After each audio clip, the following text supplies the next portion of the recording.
Hello बच्चों, क्या हाल चाल। आज से हम लोग फिनेंशियल स्टेटमेंट की प्रिपरेशन करना सीखने वाले हैं, जिसमें आज के क्लास में हम लोग ट्रेडिंग अकाउंट बनाना सीखेंगे। तो आज हम लोग ट्रेडिंग अकाउंट का फुल ऑपरेशन करने वाले हैं, पूरा इन एंड आउट सीखने वाले हैं कि ट्रेडिंग अकाउंट क्या होता है, किसके द्वारा बनाया जाता है, क्यों बनाया जाता है, ट्रेडिंग अकाउंट कैसे बनाते हैं। सब कुछ पूरे डिटेल में हम लोग आज के क्लास में सीखेंगे। तो चलो हम लोग आज की क्लास शुरू करते हैं। चलो, तो अब आप लोग अपने कॉपी में फटाफट हेडिंग डालो, प्रिपरेशन ऑफ फिनेंशियल स्टेटमेंट। इससे पहले लास्ट क्लास में हमने जो भी फिनेंशियल स्टेटमेंट के थियोरेटिकल पोर्शन थे उसको कवर किया था। आज से हम लोग फिनेंशियल स्टेटमेंट बनाना सीखने वाले हैं। Preparation of financial statements. अब फिनेंशियल स्टेटमेंट के अंदर तीन होते हैं: ट्रेडिंग अकाउंट, पीएल अकाउंट और बैलेंस शीट। क्योंकि हम प्रोप्राइटरशिप बिजनेस का फिनेंशियल स्टेटमेंट बना रहे हैं, आप लोग यहां पे भी लिख सकते हो preparation of financial statement of sole proprietor, sole proprietorship business, sole proprietorship business. ठीक है। तो हम लोग financial statement sole proprietorship business का बनाना सीख रहे हैं। उसमें आप लोग फर्स्ट हेडिंग डालो ट्रेडिंग अकाउंट। तो आज के क्लास में हम लोग पूरा चर्चा करने वाले हैं ट्रेडिंग अकाउंट के ऊपर। तो फटाफट आप लोग कुछ बातें सबसे पहले लिख लो। ट्रेडिंग अकाउंट क्या होता है, सबसे पहले ट्रेडिंग अकाउंट क्या होता है और कैसे प्रिपेयर करते हैं, पहले उसके मीनिंग को समझो। ठीक है। तो फटाफट आप लोग लिखो, trading account is prepared, trading account, trading account is first part of, first part of profit and loss account. Trading account क्या है? फर्स्ट पार्ट है प्रॉफिट एंड लॉस अकाउंट। आप जब प्रैक्टिकल क्वेश्चन करोगे तो आप देखोगे हम लोग ट्रेडिंग अकाउंट और पीएल अकाउंट साथ साथ बना, यानी पीएल अकाउंट से पहले ट्रेडिंग अकाउंट बनता है, उसके बाद पीएल बनता है। तो इसीलिए बोला जाता है कि ट्रेडिंग अकाउंट क्या है? पीएल अकाउंट का फर्स्ट पार्ट है। ठीक है। जो हमें ग्रॉस प्रॉफिट और ग्रॉस लॉस बताता है, which shows, which shows gross profit और ग्रॉस लॉस, ग्रॉस प्रॉफिट और ग्रॉस लॉस। ठीक है। फर्स्ट पार्ट है पीएनएल अकाउंट का, जो हमें ग्रॉस प्रॉफिट और ग्रॉस लॉस बताता है। ठीक है। उसके बाद हम लोग लिखेंगे trading account is prepared, trading account is prepared to know the, trading account is prepared to know the profit और लॉस। ट्रेडिंग अकाउंट क्यों प्रिपेयर करते हैं? क्योंकि ये हमें पता चल सके कि कितना प्रॉफिट और लॉस हुआ है। Earn from, trading account is prepare to know the profit and loss earn by the business, earn by the business. ये कितना प्रॉफिट और लॉस हुआ है बिजनेस के द्वारा, कितना प्रॉफिट कमाया गया बिजनेस के द्वारा from regular business activity, from regular business activities, regular business activities, that is like खरीदना, बाइंग और मैन्युफैक्चरिंग, किसी भी प्रोडक्ट को मैन्युफैक्चर करना और उसको फिर सेल कर देना, and selling during the accounting period, during the accounting period. अब इस बात को समझो, मैं क्या बोल रहा हूं कि ट्रेडिंग अकाउंट हम किस लिए तैयार करते हैं? हम इसलिए तैयार करते हैं कि हम जो रेगुलर बिजनेस एक्टिविटी से कितना प्रॉफिट कमा रहे हैं उसको जानने के लिए हम ट्रेडिंग अकाउंट तैयार। मान के चलो कि हमारा जो बिजनेस है वो है कपड़ा का मैन्युफैक्चरिंग का, और हम उसको सेल कर देते हैं। तो उस बिजनेस से हम कितना प्रॉफिट कमा रहे हैं? अब ऐसा हो सकता है कि हम कपड़े को बिजनेस करने से जो प्रॉफिट होता है उसमें से कुछ हिस्सा हम किसी कंपनी में इन्वेस्टमेंट करते होंगे, किसी को लोन दे देते होंगे, तो उससे हमें ब्याज मिल जाता है, डिविडेंड मिल जाता है, तो वो भी तो आमदनी हुआ। लेकिन हमें ट्रेडिंग अकाउंट्स में उसको नहीं दिखाना है। डिविडेंड से पैसा आता है या कोई इंटरेस्ट से पैसा आता है, वो मेरा मेन सोर्स ऑफ बिजनेस नहीं है। ट्रेडिंग अकाउंट में हम मेन सोर्स ऑफ बिजनेस से जो पैसा कमाएंगे उसका प्रॉफिट एंड लॉस निकालना होता है। जैसे मेन धंधा क्या होता है, अगर आप मान के चलो कोई प्रोडक्ट बेस्ड धंधा करते हो तो क्या होगा, आप कोई प्रोडक्ट को खरीद के लाते हैं, फिर उसको प्रोसेस करते हैं या फिर उसका मैन्युफैक्चरिंग करते हैं, तब जाके बेचते हैं। तो इस धंधे की वजह से आप कितना प्रॉफिट कमा रहे हैं वो आपको ट्रेडिंग अकाउंट से पता चलता है। जैसे मान के चलो मैं ट्यूशन पढ़ाता हूं, मेरा मेन सोर्स ऑफ बिजनेस मान के चलो मेरा ट्यूशन पढ़ाने से, तो ट्यूशन से जो पैसा आता है फिर हम इस बिजनेस में जो खर्चा करते हैं उससे हमें कितना प्रॉफिट मिल रहा है। अब मान के चलो इस पैसे को हम कहीं इन्वेस्ट कर रहे हैं, या मान के चलो साइड में मेरा घर भी है और घर से किराया मिलता है, तो किराया से भी तो आमदनी हो रहा है, बट किराया का आमदनी कभी भी ट्रेडिंग अकाउंट में नहीं आएगा क्योंकि वो मेन सोर्स ऑफ बिजनेस नहीं है। तो आपको ट्रेडिंग अकाउंट में ये समझना होगा कि ट्रेडिंग अकाउंट हम प्रॉफिट एंड लॉस का पता लगाने के लिए करते हैं from main source of business. जिस चीज का धंधा कर रहे हैं उस धंधे से आप कितना प्रॉफिट कमा रहे हैं वो हमें ट्रेडिंग अकाउंट बताता है। ठीक है, चलो। तो हमने फर्स्ट पार्ट बात की कि ट्रेडिंग अकाउंट पीएल अकाउंट का ही पहला हिस्सा है जो हमें ग्रॉस प्रॉफिट और ग्रॉस लॉस बताता है। दूसरा बात हमने करी कि ट्रेडिंग अकाउंट हमें बताता है कि मेन धंधे से हम कितना प्रॉफिट और लॉस कमा रहे हैं। थर्ड पॉइंट की अगर बात करें तो थर्ड पॉइंट ये है कि ट्रेडिंग अकाउंट चूंकि प्रॉफिट एंड लॉस से रिलेटेड है, trading account profit and loss के लिए क्या होगा, एक साइड खर्चा डालेंगे दूसरे साइड इनकम डालेंगे, तो हमें प्रॉफिट और लॉस पता चलेगा कितना ग्रॉस प्रॉफिट हुआ है कितना ग्रॉस लॉस हुआ है। तो अल्टीमेटली ये किस अकाउंट से रिलेटेड है, ये नॉमिनल अकाउंट से रिलेटेड है। आप लोग initial rules of debit and credit में पढ़ा होगा कि खर्चा और इनकम से संबंधित खाते को नॉमिनल अकाउंट बोला जाता है। तो चूंकि ट्रेडिंग अकाउंट भी तो खर्चा और इनकम से ही संबंधित है, उस खर्चा और इनकम को डाल के ही तो आपको ग्रॉस प्रॉफिट और ग्रॉस लॉस निकलेगा, इसीलिए ट्रेडिंग अकाउंट को क्या बोला जाता है, नॉमिनल अकाउंट। तो हम लोग लिखेंगे third point, trading account is a nominal account. Trading account is a nominal account, is a nominal account. चलो, तो ये था मीनिंग ऑफ ट्रेडिंग अकाउंट, कि ट्रेडिंग अकाउंट क्या होता। चलो, तो अब आप लोग नेक्स्ट पेज में हेडिंग डालो, फॉर्मेट ऑफ ट्रेडिंग अकाउंट। यानी ट्रेडिंग अकाउंट कैसा दिखता है, हम कैसे फॉर्म ट्रेडिंग अकाउंट को बनाते हैं। Format of trading account. तो सबसे पहले ट्रेडिंग अकाउंट जब आप बनाओगे तो सबसे पहले आपको बिजनेस का नाम डालना पड़ता है, किसके बुक में बना रहे हैं। आप सबसे पहले क्या डालोगे, इन द बुक्स ऑफ, किसके बुक में बना रहे हैं, द बुक्स ऑफ। अब जिसके बुक में बना रहे हैं वो देंगे। उसके बाद आप लोग क्या हेडिंग डालेंगे, ट्रेडिंग अकाउंट। वैसे तो ट्रेडिंग अकाउंट और पीएनएल अकाउंट को साथ साथ बनाया जाता है, यानी आप ट्रेडिंग एंड पीएनएल अकाउंट लिख सकते हैं। फिलहाल हमारा फोकस ट्रेडिंग अकाउंट के ऊपर है, तो यहां पे हम डालेंगे ट्रेडिंग अकाउंट। और ट्रेडिंग अकाउंट हमें बताता है कि एक पर्टिकुलर अकाउंटिंग पीरियड में कितना ग्रॉस प्रॉफिट और कितना ग्रॉस लॉस हुआ है, यानी मेन कोर बिजनेस से, रेगुलर बिजनेस एक्टिविटी से हम कितना प्रॉफिट और लॉस कमाए हैं। तो ये एक पर्टिकुलर पीरियड के लिए बनाया जाता है। एक पर्टिकुलर, ध्यान से सुनना, एक पर्टिकुलर पीरियड के लिए बनाया जाता है, पर्टिकुलर पीरियड के लिए बनाया जाता है। तो इसके लिए हम लोग क्या लिखेंगे, इसके लिए हम लोग लिखेंगे for the period ended, for the period ended, for the period ended. आप बुक में देखोगे कि आपको मिलेगा फॉर द ईयर इंडेड।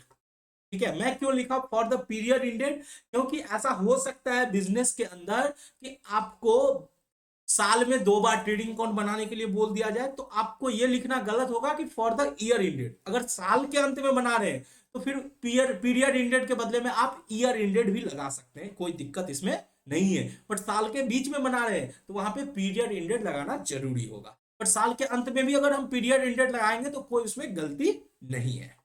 ठीक है, चलो। तो जैसे अगर हम 31 दिसंबर को बना रहे हैं तो फॉर द पीरियड इंडेड 31 दिसंबर लिखेंगे। ठीक है, ईयर सर पीरियड भी लगा सकते हैं और ईयर भी लगा सकते हैं, तो आप इस तरह से लिख दो फॉर द पीरियड और ईयर इंडेड। अब हम लोग फटाफट इसका फॉर्मेट देख लेते हैं कि इसका फॉर्मेट कैसा रहता है।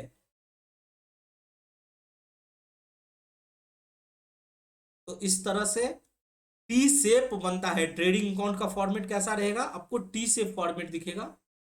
ठीक है।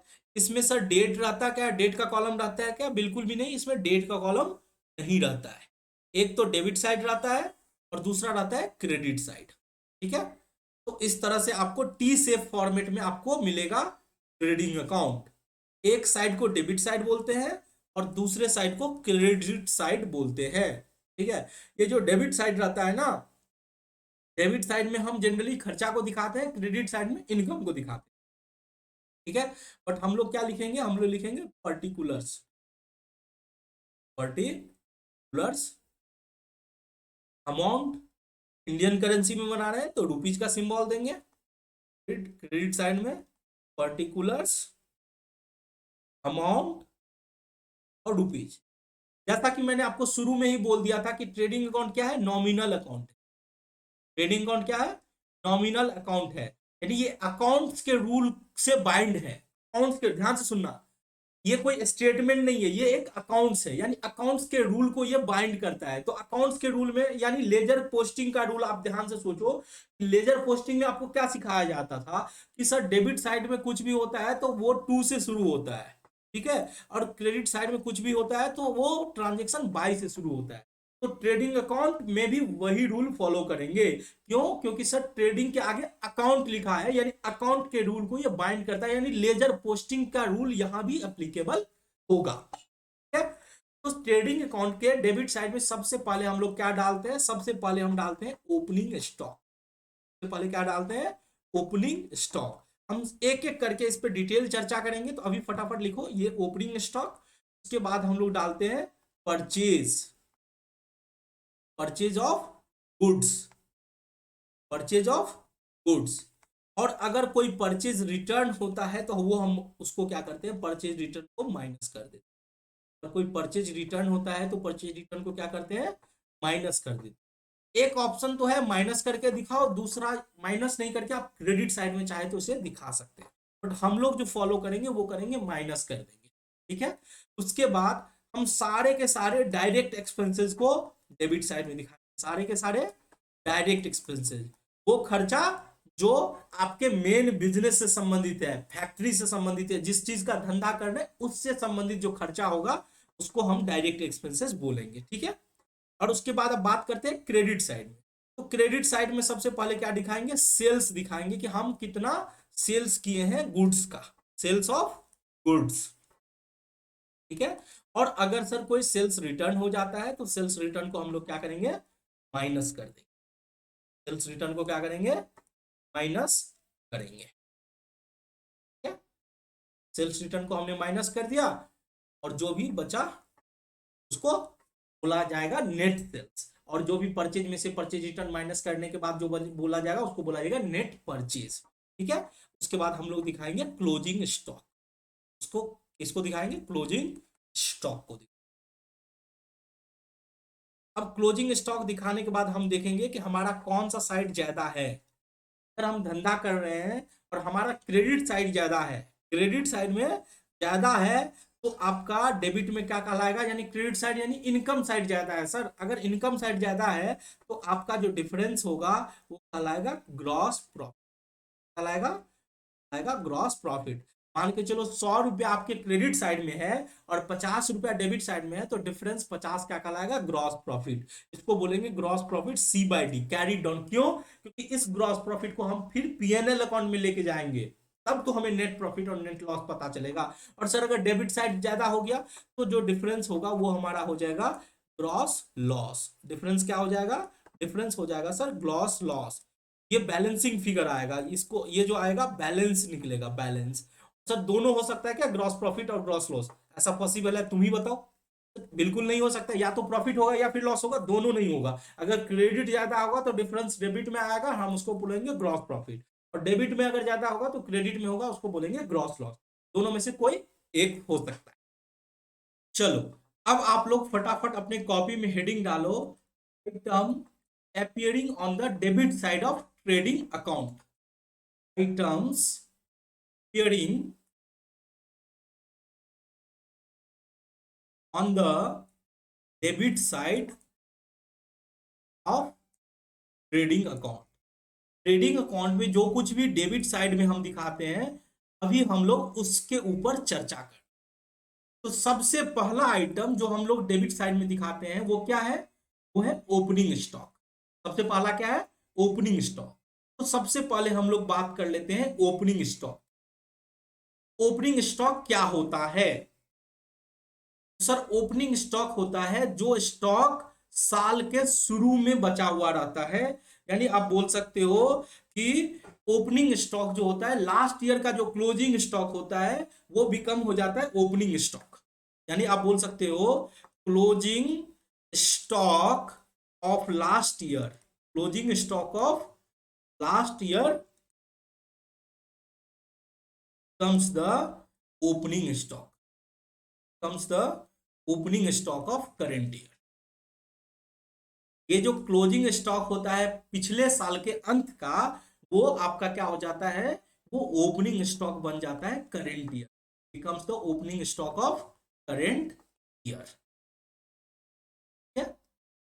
चलो, अब बात कर लेते हैं ओपनिंग स्टॉक के अंदर क्या क्या आता है, ओपनिंग स्टॉक के अंदर क्या क्या इंक्लूड होता है। तो opening stock includes, opening stock includes, अब देखो हमारे पास ओपनिंग स्टॉक स्टॉक क्या क्या बचा रह सकता है। तो सर, एक तो अगर कोई कच्चा माल जो हम खरीद के लाए होंगे, यानी opening stock of raw material, opening stock of raw material. Raw material क्या होता है? अब मान के चलो कि हमारा कोई लकड़ी का कारखाना है, ठीक है, जहां पे हम टेबल कुर्सी वगैरह बनाते हैं, सोफा वगैरह बनाते हैं।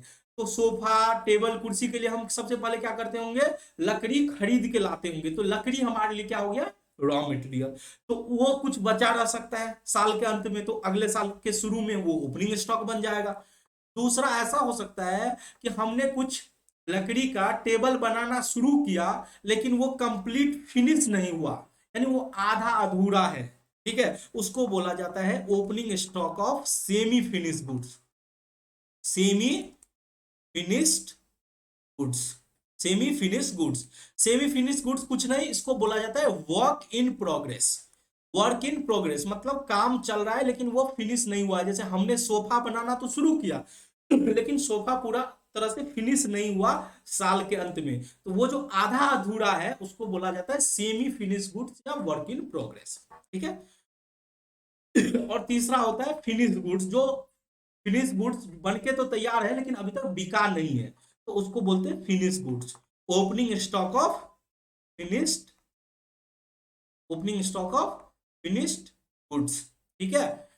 अब मैंने स्टॉक का 3 कैटेगरी बताया आपको, raw material, semi finish goods जिसको आप वर्क इन प्रोग्रेस के नाम से भी जानते हैं, तीसरा फिनिश गुड्स।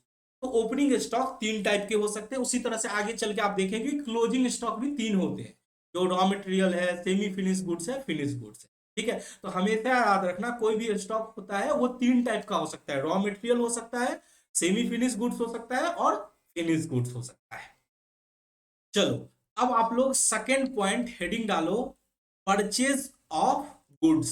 हमने ओपनिंग स्टॉक की बात कर ली, अब हम लोग बात करेंगे परचेज ऑफ गुड्स। जैसा कि आप देख सकते हैं कि ट्रेडिंग अकाउंट के डेबिट साइड में ओपनिंग स्टॉक के बाद हम लोग क्या दिखाते हैं? परचेज ऑफ गुड्स दिखाते हैं, ठीक है। अब परचेज ऑफ गुड्स क्या होता है सबसे पहले समझते हैं। सबसे पहले तो आर्टिकल्स, गुड्स क्या होता है उसको समझो। वो आर्टिकल, वो आर्टिकल या आइटम बोल सकते हो जो परचेज किया जाता है रीसेल के लिए। आर्टिकल्स और आइटम परचेज फॉर रीसेल, यानी हम अगर कोई आर्टिकल या कोई आइटम को रीसेल करने के लिए, रीसेल का मतलब क्या होता है? रीसेल का मतलब होता है बेचने के लिए, उस आइटम को खरीद के लाते हैं बेचने के लिए, वो हमारा क्या होता है? वो हमारा होता है परचेज ऑफ गुड्स। अब परचेज तो हम फर्नीचर का भी खरीद सकते हैं, फर्नीचर भी हम परचेज कर सकते हैं, कोई लैपटॉप खरीद सकते हैं, कोई मान के चलो मशीन खरीद के ला सकते हैं। क्या वो हमारा परचेज ऑफ गुड्स होगा? सर, आप अगर कोई मशीन खरीद के लाते हैं और आपका मान के चलो बिजनेस है कोई फर्नीचर बनाने का, तो आप मशीन बेचने के लिए नहीं खरीद रहे हो, आप अगर कोई आइटम कोई आर्टिकल बेचने के लिए खरीदते हो, यानी आप एक वर्ड में हिंदी में लिख सकते हो कि अगर कोई आइटम बेचने के लिए खरीदते हैं, अगर कोई आइटम बेचने के लिए खरीदते हैं, यानी हम खरीद रहे हैं इसलिए खरीद रहे हैं कि हम उसको बेचें, अगर कोई आइटम बेचने के लिए खरीदते हैं तो वो होता है परचेज ऑफ गुड्स। बट वहीं पे मैं बात कर रहा था कि अगर आप कोई मशीन खरीद लेते हो, कोई बिल्डिंग खरीद लेते हो, तो वो तो आप बेचने के लिए नहीं खरीद रहे हो, तो वो आपका परचेज ऑफ गुड्स नहीं होता है, वो क्या बन जाता है, कैपिटल गुड्स। कैपिटल गुड्स को हम कभी भी ट्रेडिंग अकाउंट में नहीं दिखाते, उसे कहाँ दिखाएंगे, बैलेंस शीट में। क्यों? क्योंकि सर वो हमारा असेट है, ना कि वो हमारा परचेज ऑफ गुड्स। ठीक है, तो इसके बारे में आप एक लाइन में नोट लिख सकते हैं, नोट 1। परचेज ऑफ गुड्स के अंदर आप नोट 1 लिखो। नोट 1 लिखेंगे कि इट डज नॉट इंक्लूड, यानी परचेज ऑफ गुड्स में इंक्लूड नहीं होगा, it does not include the capital goods, it does not include the capital goods. Capital goods include नहीं होगा परचेज ऑफ गुड्स में, it does not include capital goods, not meant for resale, not meant for, not meant for resale, क्योंकि वो capital good resale के लिए तो आप खरीदते नहीं हो कि चलो इस एसेट को हम खरीद रहे हैं बेच देंगे, बेचने के लिए हम खरीदे, ऐसा तो नहीं करते हो, तो वो आपका कैपिटल गुड्स बन जाता है। जैसे अगर एग्जाम्पल की बात करें, जैसे एग्जाम्पल अगर देखें तो जैसे प्लांट हो गया, कोई मशीन हो गया, कोई फर्नीचर हो गया, ठीक है, बहुत सारे एग्जाम्पल है, जैसे लैंड हो गया, कंप्यूटर हो गया। अब ये कोई भी बिजनेस में तो ये नॉर्मल यूज के लिए खरीदा जाता है जिससे कि बिजनेस को चलाया जा सके। अब ये हमारा क्या है, ये हमारा कैपिटल गुड्स है, ये हमारा क्या है, कैपिटल गुड्स है, कैपिटल गुड्स है। तो कैपिटल गुड्स है तो इसे कहां दिखाएंगे, बैलेंस शीट में, इसको दिखाएंगे सोन इन बैलेंस शीट, इसे हम बैलेंस शीट के अंदर दिखाएंगे। ठीक है, ये कोई परचेज ऑफ गुड्स नहीं है, ये परचेज ऑफ गुड्स नहीं है, परचेज ऑफ गुड्स क्या है, ये नहीं है। और परचेज ऑफ गुड्स नहीं है तो इसको तो हम ट्रेडिंग अकाउंट में दिखा नहीं सकते। कैपिटल गुड्स हमेशा कहा जाता है बैलेंस शीट के अंदर। ठीक है, और परचेज ऑफ गुड्स का मतलब हुआ कि कोई भी आप आइटम खरीद रहे हैं, बेचने के लिए खरीद रहे हैं, तो वो आपका परचेज गुड्स बन जाता है। ठीक है, चलो अब परचेज ऑफ गुड्स के अंदर और भी कुछ बातें करेंगे। जैसे परचेज के अंदर क्या क्या इंक्लूड होता है, purchases includes both cash and credit purchase. Purchase के अंदर नगद भी और उधार परचेज दोनों को इंक्लूड किया जाता है, नगद और उधार दोनों परचेज को परचेजेस के अंदर इंक्लूड किया जाता है। ठीक है, अब परचेजेस के अंदर कुछ चीजें घटाई भी जाती है, जैसे आपने देखा परचेज रिटर्न को हम लोगों ने घटा लिया परचेज में से, लेकिन परचेज रिटर्न के अलावा भी कुछ बातें हैं जिसको घटाया जाता है, तो सबसे पहले वो बात भी हम लोग लिख लेते हैं। ठीक है, to find out net purchases, हमें नेट परचेज पता करना होता है कि जो नेट में कितना हमने खरीदा है, जिसको हम ट्रेडिंग अकाउंट में दिखाएंगे, उसके लिए to find out net purchases, net purchase को पता करने के लिए हमें कुछ डिडक्ट करने पड़ते हैं। Below should be deducted, below should be deducted. आप आगे चल के जब आप फाइनल अकाउंट का बड़ा बड़ा क्वेश्चन करोगे तो आप देखोगे कि परचेज अकाउंट से कुछ आइटम्स को घटाया जाता है। क्यों? क्योंकि वो परचेज नेट परचेज का वो पार्ट नहीं रहता है, तो किसको घटाते हैं, तो सबसे पहला जो आप माइनस करते होंगे वो करते हैं परचेज रिटर्न को। ये तो बहुत आसान है समझना परचेज रिटर्न को, कि हमने परचेज किया था, किसी कारणवश वो डैमेज हो गया, हम उसे वापस कर रहे हैं, अब वो हमारा परचेज का पार्ट नहीं रहा, इसीलिए घटा देते हैं। आपने सुन रखा होगा परचेज रिटर्न का एक और नाम, कि रिटर्न आउटवार्ड, आउटवार्ड यानी कोई सामान हम बाहर वापस कर रहे हैं, बाहर मतलब हमने खरीद के लाया तो इन किया, अब हमें वो काम का नहीं है या डैमेज हो गया या जिस किसी दूसरे कारण से हम उसको बाहर कर रहे हैं, तो उसको बोलते हैं रिटर्न आउटवार्ड, यानी उसको परचेज रिटर्न बोला जाता है। तो परचेज रिटर्न का ही घर का नाम या बाहर का नाम जो भी बोलो वो है रिटर्न आउटवार्ड। तो अगर आपको कहीं रिटर्न आउटवार्ड मिलता है तो आप परचेज में से रिटर्न आउटवार्ड को घटा के बैलेंस अमाउंट को आप ट्रेडिंग अकाउंट में दिखाओगे। ठीक है। दूसरा, कभी कभी ऐसा होता है कि बिजनेस का गुड्स मालिक जो बिजनेस का ऑनर होता है वो विड्रॉ कर लेता है, यानी goods withdrawn, goods withdrawn bye proprietor, goods withdrawn bye proprietor for personal use, और पर्सनल यूज जिसको हम लोग ड्रॉविंग्स भी बोलते हैं बड़े प्यार से। क्या बोलते हैं? ड्रॉविंग्स। अब क्या हुआ कि मान के चलो हम कपड़ा का बिजनेस करते हैं, कपड़ा का बिजनेस करते हैं, हमारे यहाँ कपड़ा बनता है। ठीक है। तो अब मेरी वाइफ ने बोला कि आप एक कपड़ा घर के लिए भी लेके आइएगा। तो क्या हुआ कि हम जो गुड्स खरीदे थे, ध्यान से सुनना, हमने गुड्स परचेज किया था, तो कोई ऐसा कुछ परचेज किया जो हमारे घर के लोगों को पसंद आया, तो वो बोला कि आप वो भी घर के लिए, आप बाहर से क्यों खरीदेंगे, क्योंकि अपना बिजनेस में ऑलरेडी खरीदा हुआ है, तो वहां से आप घर लेके चले जाइएगा। ठीक है। अब हम वो गुड्स हम अपने पर्सनल यूज के लिए लेके जा रहे हैं। तो जरा सोचो कि क्या परचेज का डिफिनीशन में आएगा? हमने परचेज का डिफिनीशन क्या बोला? ऐसा कोई आइटम जो आप परचेज कर रहे हो बेचने के लिए, आपने वो परचेज किया हुआ गुड्स अपने घर लेके जा रहे हो, आप सेल तो नहीं कर रहे हो, तो वो परचेज का पार्ट नहीं होगा, हमें घटा के दिखाना पड़ेगा। तो हम अगर कोई ड्रॉइंग करते हैं गुड्स का एज ए ऑनर, तो हमें परचेज में से माइनस करना पड़ता है और तब जाके उसे ट्रेडिंग अकाउंट में दिखाना पड़ता है। ये सब जब सवाल करेंगे, जब क्वेश्चन करेंगे, तो आपको पता चलेगा। अब देखो, वैसे डायरेक्ट मैं यही करता, चलो ट्रेडिंग अकाउंट में बना के दिखा देता हूं, इससे आपको क्लैरिटी नहीं मिल पाता। अब बात कर लेते हैं थर्ड पॉइंट जो हम माइनस करने वाले हैं। पॉइंट क्या है? Goods given in charity. अगर आप गुड्स दान में दे देते हो, फिर वही वही वो बात हो गया कि अगर आप चैरिटी में गुड्स को यूज कर रहे हो तो आपका परचेज तो हुआ नहीं, वो आपका परचेज तो हुआ नहीं। क्यों? क्योंकि आप उसको बेच नहीं रहे हो, तो उसको यूज नहीं कर रहे हो बेचने के लिए। तो गुड्स अगर चैरिटी में दे देते हो, दान पुण्य में दे देते हो, वो भी आपको माइनस करना पड़ेगा। ठीक है। चौथा पॉइंट, कभी कभी आपको देखने को मिलेगा trade discount, trade discount on purchase. तो अगर आपको ये ट्रायल बैलेंस में मिलता है तो इसका मतलब है कि ये अकाउंटेंट का गलती है।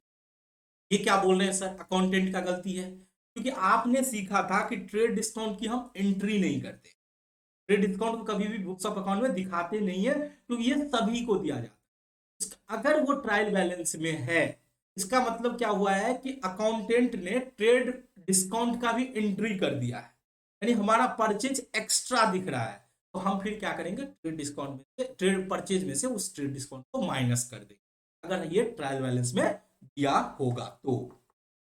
ठीक है। उसके बाद और क्या क्या घटाते हैं? अगर कोई ड्यूटी ड्रॉबैक है, समझते हैं इसको एक लाइन करके, एक एक करके, पहले इसको लिख लो। ड्यूटी ड्रॉबैक है, कोई कैश सब्सिडरी मिला है, कैश सब्सिडरी मिला है गवर्नमेंट के द्वारा, ठीक है, तो उसको भी हम लोग क्या करते हैं, माइनस कर देते हैं, उसको भी हम लोग घटा। इसका रीजन है, ये AS2 में बोला गया है। एएस अकाउंटिंग स्टैंडर्ड जब आगे चल के पढ़ोगे, जब CA IPCC में जाओगे, CA फाइनल में जाओगे, फाउंडेशन की तैयारी करोगे, तो आपको अकाउंटिंग स्टैंडर्ड पढ़ाए, उसमें बोला गया है कि अगर आप मान के चलो गुड्स कहीं बाहर से लेके आते हो, विदेश से लेके आते हो, तो वो शिप में आता है, शिप में आता है, कार्गो में आता है। तो जब आप बाहर से, जब जहाज को आप इंडिया में लाते हो, तो वहां आपको क्लियरेंस करना पड़ता है कि इंपोर्ट किया हुआ है, आप विदेश से आप गुड्स को लाए हो, तो वहां पे आपको कुछ ड्यूटी देना पड़ेगा। ठीक है। और कभी कभी क्या होता है कि कोई एसेंशियल चीज बना रहे, मान के चलो हम कोई वैक्सीन बना रहे हैं, ठीक है, और गवर्नमेंट ने वहां पे तो ड्यूटी ले लिया, बट वो एसेंशियल चीज है, तो गवर्नमेंट बाद में उस ड्यूटी को माफ कर देता है। तो चूंकि माफ कर देता है, लेकिन वो जब बिजनेसमैन, तो हम परचेज में इंक्लूड कर लिए होंगे, गवर्नमेंट अगर वो ड्यूटी को ड्रॉ कर लिया, ड्रॉबैक मतलब क्या हुआ, माफ कर दिया, ये समझ सकते हो। ड्यूटी ड्रॉ मतलब माफ कर दिया, ड्यूटी आपको जो चार्ज किया गया वो बाद में उसको वापस कर दिया गया, तो अब माफ कर दिया गया, तो फिर आपको माइनस करना पड़ेगा परचेज में से। ठीक है। उसी तरह से गवर्नमेंट कभी कभी क्या होता है कि आप ऐसा बिजनेस कर रहे हो, उसमें आपको सब्सिडी देती है, ठीक है, कुछ क्रिटिकल बिजनेस के लिए गवर्नमेंट सब्सिडी देती है कैश के रूप में, तो आपको परचेज में से उस कैश सब्सिडी को माइनस करना पड़ेगा, ये AS2 में बोलता है। ठीक है, अब देखो बच्चों, आप क्लास 11th के स्टूडेंट है, मैं जानता हूं कि मैं थोड़ा सा डिटेल में पढ़ा देता हूं, कुछ कुछ बातें ऐसी भी होती है कि हो सकता है कि आपके एग्जाम में ना पूछा जाए, लेकिन मैं इस पॉइंट ऑफ व्यू से पढ़ाता हूं कि मेरे बच्चे जो कॉमर्स रखे हैं उनका एक विजन होगा कि वो किसी प्रोफेशनल कोर्स में भी पढ़ना चाहते हैं, तो वो क्लास 11th में इस तरह से वो मेच्योर हो जाएंगे कि अगर उनको सीए फाउंडेशन में पढ़ाई करना है या CMA की फाउंडेशन की तैयारी करनी है तो उनके लिए बहुत आसान हो जाएगा, क्योंकि सब कुछ वो ऑलरेडी पहले से क्लास 11th और 12 में पढ़े रहेंगे। अगर मेरे पास पढ़ रहे हो तो आपको पूरा डिटेल में इस तरह से पढ़ाया जाएगा कि आप CA फाउंडेशन की भी तैयारी आप क्लास 11th और 12 में अकाउंट्स का एटलीस्ट मैं इतना दावे के साथ बोल सकता हूं कि 70 to 80% आपको क्लास 11th और 12 में मैं आपको करवा दूंगा, जिससे कि आपको CA फाउंडेशन में किसी भी तरह की दिक्कत नहीं होगी। ठीक है, तो ये था नेट परचेजेस कैसे निकाला जाता है, कि आपको परचेज में से परचेज रिटर्न को माइनस करना पड़ता है, अगर कोई ड्रॉविंग होता है जो गुड्स के रूप में किया जा रहा है बिजनेस के ऑनर के द्वारा तो वो, दान पुनी में आप गुड्स को बांट रहे हो तो वो, कोई ट्रेड डिस्काउंट आपके ट्रायल बैलेंस में आ रहा है या फिर कोई ड्यूटी ड्रॉबैक कैश सब्सिडी, तो वो सबको भी माइनस में आपको करना पड़ेगा परचेज में से। ठीक है, अब हम लोग आगे बढ़ते हैं और आगे बात करते हैं, एक परचेज के अंदर ही एक पॉइंट आता है एडजस्टेड परचेज। क्या होता है, आपको कहीं कहीं आपको एडजस्टेड परचेज दिया रहेगा। सबसे पहले समझते हैं एडजस्टेड परचेज क्या होता है। एडजस्टेड परचेज का मतलब है कि इसमें क्या है कि स्टॉक जो है ना वो एडजस्ट कर दिया गया है। तो अगर एडजस्टेड परचेज की एक फॉर्मूला है जो मैं आपको बताता हूं कि एडजस्टेड परचेज कैसे निकाला जाता है। एडजस्टेड परचेज कैसे निकाला जाता है, तो एडजस्टेड परचेज इक्वल टू होता है opening stock. Opening stock, opening stock में आप क्या करोगे, परचेज को जोड़ दोगे, ओपनिंग स्टॉक को में परचेज को जोड़ दोगे और क्लोजिंग स्टॉक को माइनस कर दोगे। यानी आप बोल सकते हो कि नेट आपने कितना खरीदा है, कितना यूज किया है। तो जरा सोचो, साल के शुरू में मान के चलो आपका 1 लाख का आपका स्टॉक था, आपने मान के चलो 5 लाख का आपने गुड्स खरीदा, तो कुल मिला के 6 लाख हुआ। उसमें से मान के चलो 2 लाख रुपया बिका नहीं, यानी क्लोजिंग स्टॉक है। तो आपने कितना नेट परचेज किया उसको बोलते हैं एडजस्टेड परचेज। तो 6 माइनस 2 यानी 4 लाख हो गया, तो इसको बोलते हैं एडजस्टेड परचेज। ठीक है, अब मैं इसके बारे में कुछ पॉइंट लिख लेता हूं। अगर नोट लिख लो, अगर एडजस्टेड परचेज दिया है, if adjusted purchase, if adjusted purchase is given in trial balance, अगर एडजस्टेड परचेज ट्रायल बैलेंस में दिया हुआ है, if adjusted purchase is given in trial balance, adjusted purchase कहां दिया हुआ है, ट्रायल बैलेंस के अंदर अगर दिया हुआ है। ठीक है, और साथ में क्लोजिंग स्टॉक भी दिया हुआ है। If adjusted purchase is given in trial balance and closing stock, closing stock and opening stock is maintained separately, closing stock and opening stock is mentioned separately। ठीक है, अगर क्लोजिंग स्टॉक और opening stock दोनों भी साथ में दिया हो, ठीक है, उस केस में हमें एक्चुअल परचेज निकालने की जरूरत होती है। ठीक है, if adjusted purchase is given in trial balance and closing stock and opening stock is mentioned separately, then we need to find the figures of purchase। then क्या होता है, we need to find out purchase, find out total purchase, find out total purchase to show purchase account, so purchase account in trading। अब देखो, ये बात हो सकता है अभी आपको समझ में नहीं आए, बट मैंने इसलिए लिखाया कि आपको जब प्रैक्टिकल प्रॉब्लम करेंगे तो आपको तब जाके आपको समझ में आएगा कि आपको कभी कभी क्या होगा कि एडजस्टेड परचेज लेके दे दिया रहेगा। एडजस्टेड परचेज का मतलब आप समझ लिए opening stock plus purchase minus closing stock, और आपको ओपनिंग स्टॉक क्लोजिंग स्टॉक भी दिया रहेगा बट परचेज आपको नहीं दिया रहेगा। तो उस केस में आपको परचेज निकालना पड़ेगा। और परचेज कैसे निकालेंगे सर, तो परचेज निकालने के लिए फॉर्मूला आप यूज करोगे। देखो, फॉर्मूला आप आराम से बना सकते हो। देखो यहाँ पे परचेज इक्वल टू, अब ये परचेज यहाँ पे है, आपको एडजस्टेड परचेज दिया है, तो एडजस्टेड परचेज में आप ये ओपनिंग स्टॉक जो इक्वल टू इस साइड है उसको इस साइड लेके आओगे तो प्लस में से माइनस में हो जाएगा, ओपनिंग एडजस्टेड परचेज में से माइनस हो जाएगा ओपनिंग स्टॉक, और ये जो क्लोजिंग स्टॉक माइनस में है ये प्लस में हो जाएगा, तो माइनस ओपनिंग स्टॉक और प्लस क्लोजिंग स्टॉक। ठीक है, तो उससे आपको क्या निकल जाएगा, उससे आपका परचेज निकल जाएगा। ठीक है, तो ये हो सकता है कि आपको एडजस्टमेंट के अंदर दिया हो तो आपको पता होना चाहिए कि एडजस्टेड परचेज क्या होता है। एडजस्टेड परचेज होता है परचेज में जब ओपनिंग स्टॉक इंक्लूड है और क्लोजिंग स्टॉक माइनस है तो उसको बोलते हैं एडजस्टेड परचेज। परचेज कैसे निकालेंगे, तो भाई साहब जो एडजस्टेड परचेज है उसमें से ओपनिंग स्टॉक इंक्लूड है तो उसको बाहर कर दो, और जो क्लोजिंग स्टॉक माइनस है उसको ऐड कर, परचेज आ जाएगा, और उस परचेज को आप ट्रेडिंग अकाउंट में दिखा दोगे। और फिर ओपनिंग स्टॉक क्लोजिंग स्टॉक आपको पहले से पता है, तो ओपनिंग स्टॉक को डेबिट में, क्लोजिंग स्टॉक को क्रेडिट साइड में दिखाओगे। आई थिंक आपको परचेज अच्छे से समझ में आ गया हो। चलो, अब आप लोग हेडिंग डालो third point, direct expenses. Direct expenses, आपने देखा होगा कि हम ट्रेडिंग अकाउंट्स के डेबिट साइड में ओपनिंग स्टॉक, परचेज, उसके बाद डायरेक्ट एक्सपेंसेस दिखा। तो अब बात करते हैं डायरेक्ट एक्सपेंसेस होता क्या है। अब देखो, डायरेक्ट एक्सपेंसेस को परचेज एक्सपेंसेस भी बोला गया है। डायरेक्ट एक्सपेंसेस का दूसरा नाम क्या दिया गया है, परचेज एक्सपेंसेस। अब देखो क्या होता है कि आप गुड्स को परचेज से लेके, परचेज ऑफ गुड्स से लेकर फिनिश गुड्स तक, परचेज ऑफ गुड्स से लेकर फिनिश गुड्स तक का खर्चा, फिनिश्ड गुड्स तक का खर्चा। ठीक है, जब हम कोई गुड्स खरीद के लाते हैं फिर उसको प्रोसेस करते हैं तब जाके वो फाइनल प्रोडक्ट बन पाता है। जैसे मान के चलो कि हमने लकड़ी, यानी कि हमने लकड़ी खरीदा और उससे हमने टेबल बनाया, तो लकड़ी से टेबल बनाने तक का खर्चा, लकड़ी से टेबल बनाने तक का खर्चा जो होगा उसको डायरेक्ट एक्सपेंसेस बोला जाएगा। तो अब आप देखोगे कि देखो, अगर कोई भी बिजनेस होता है ना उसका दो सेटअप होता है, एक तो फैक्ट्री का सेटअप होता है, एक क्या होता है, फैक्ट्री होता है।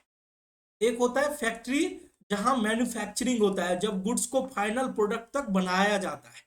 ठीक है, और दूसरा होता है ऑफिस। दूसरा क्या होता है, ऑफिस होता है, और शोरूम होता है।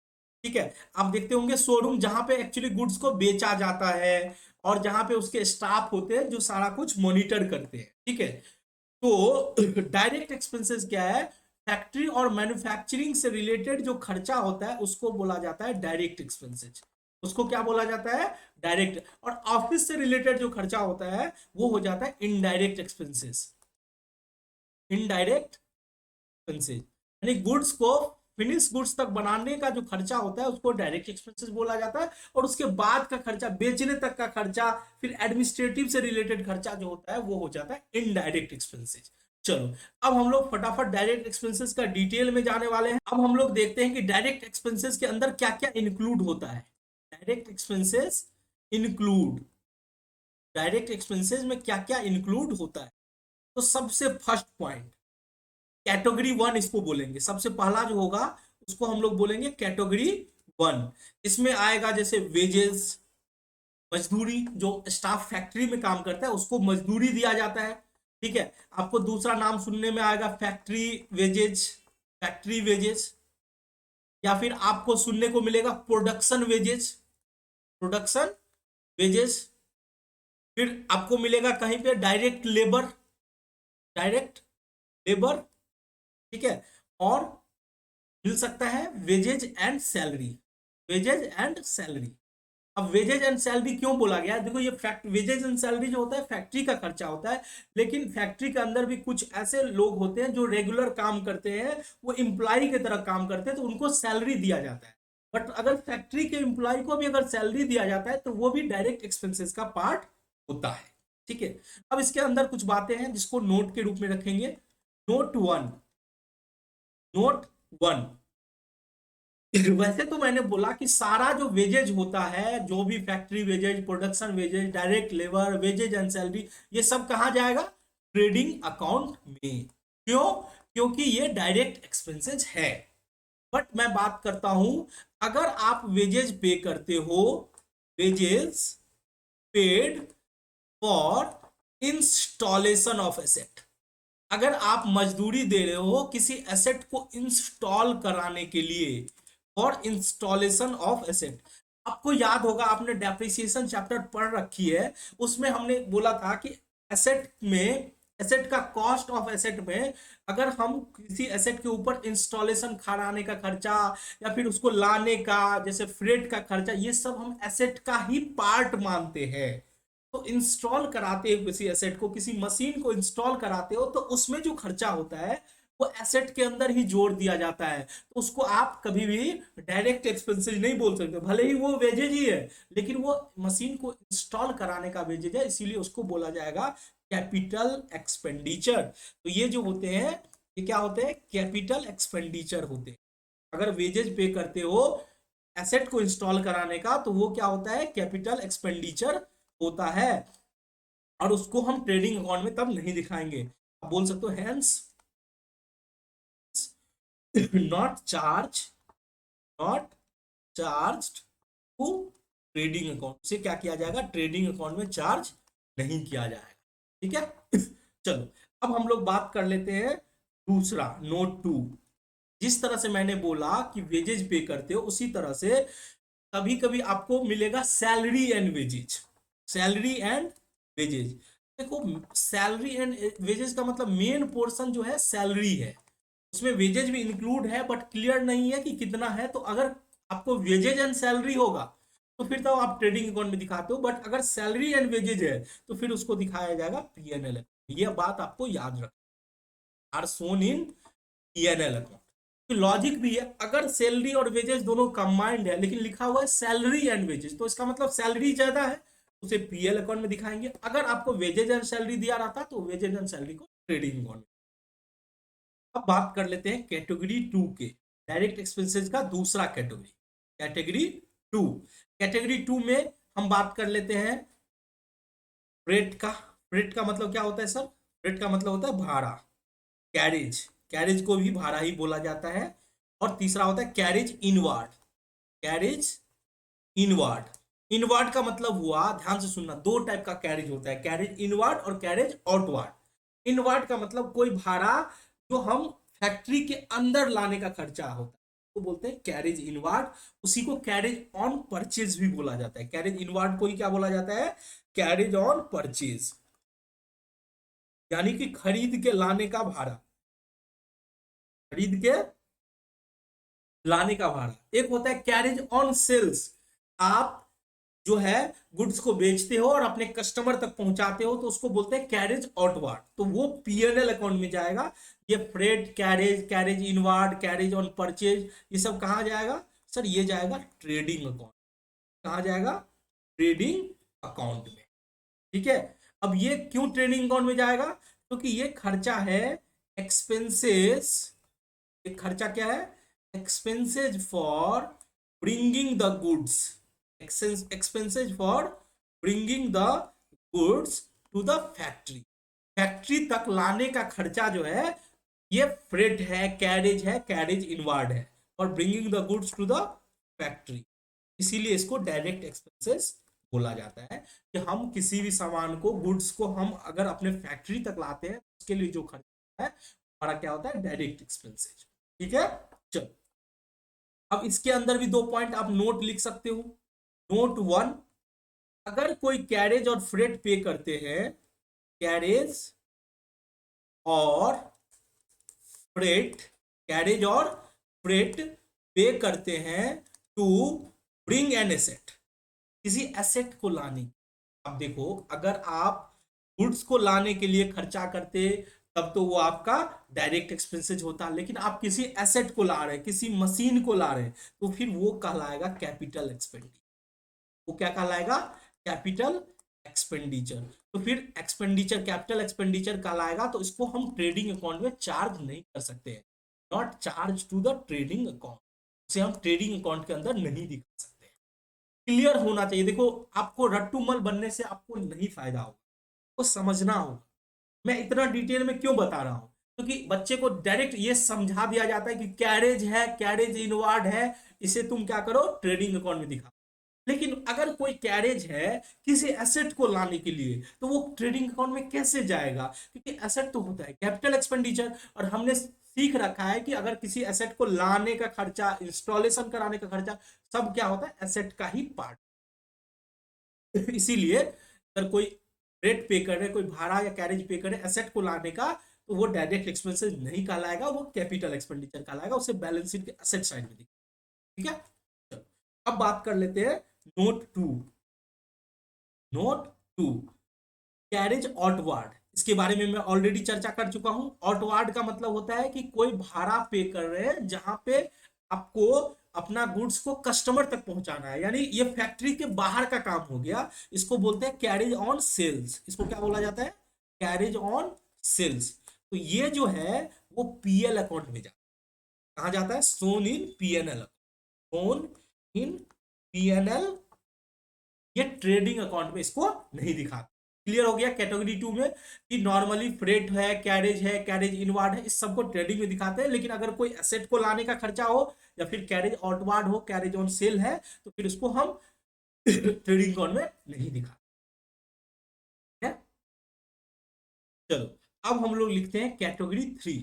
कैटेगरी थ्री, कैटेगरी थ्री के अंदर आता है कोई इंपोर्ट ड्यूटी, इंपोर्ट ड्यूटी, या फिर कोई कस्टम ड्यूटी है, कस्टम ड्यूटी, या फिर एक्साइज ड्यूटी है, एक्साइज ड्यूटी, या फिर कोई डॉक ड्यूज है, डॉक ड्यूज है।